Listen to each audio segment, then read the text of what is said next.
Usapang TV ratings naman tayo mga kaparokya. Nitong araw po ng Lunes ay naglabas na po ang AGB Nutam Nielsen Philippines ng kanilang TV ratings sa dalawang noontime show dito sa bansa, ang It's Showtime at ang Eat Bulaga. Pero bago natin umpisahan yan mga kaparokya ay humihiling ako sa inyo na pakisubscribe ang aking YouTube channel, pakiclick ang bell notification icon para una kayong ma-notify sa mga bagong video na ilalabas ko. Salamat! So mga kaparokya, kahapon ay inireport ko po ang TV ratings na inilabas ng AGB Nutam Nielsen Philippines para po sa araw ng Sabado. At ito nga ay ang It's Showtime na may 8.3%, samantalang ang Eat Bulaga ay may 3.9%.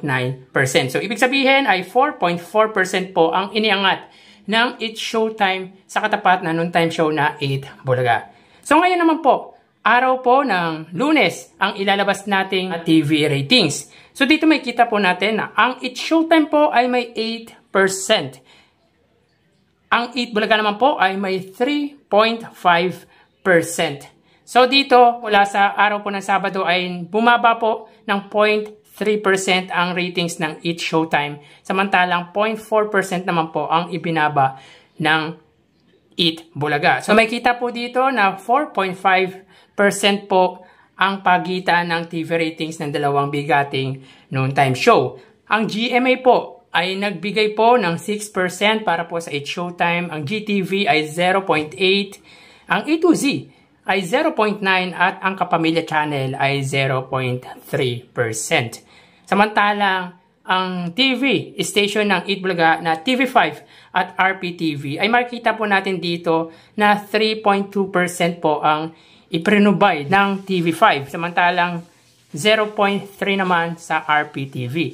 Kung titingnan natin yung main channel or main TV network ng dalawang noontime show ay angat po ang GMA ng 2.8% sa katapat na TV network na TV5.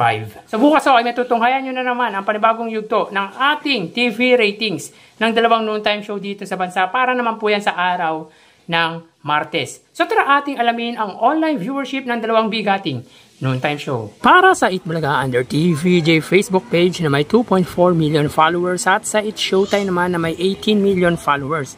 So mga kaparokya, sa unang yugto ang It's Showtime po ay may 17,000 viewers, samantalang ang Eat Bulaga ay may 5,000 viewers. So as of 1:44 mga kaparokya, ang It's Showtime po ay may kasalukuyang segment na especially for you. At sila po ay may kasalukuyang live viewership na 24,500 viewers. Samantalang ang Eat Bulaga naman po ay may kasalukuyang segment na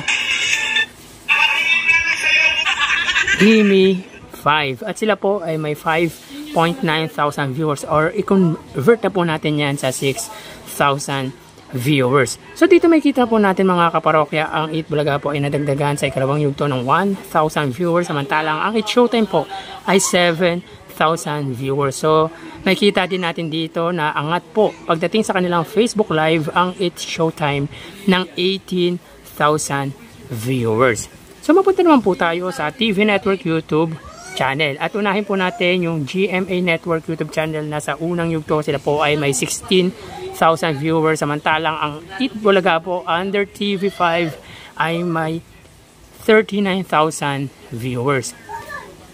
So ang GMA Network po ay may kasalukuyang subscribers na 35.3 million subscribers, samantalang ang TV5 naman po ay may kasalukuyang subscribers na 1.8 million subscribers.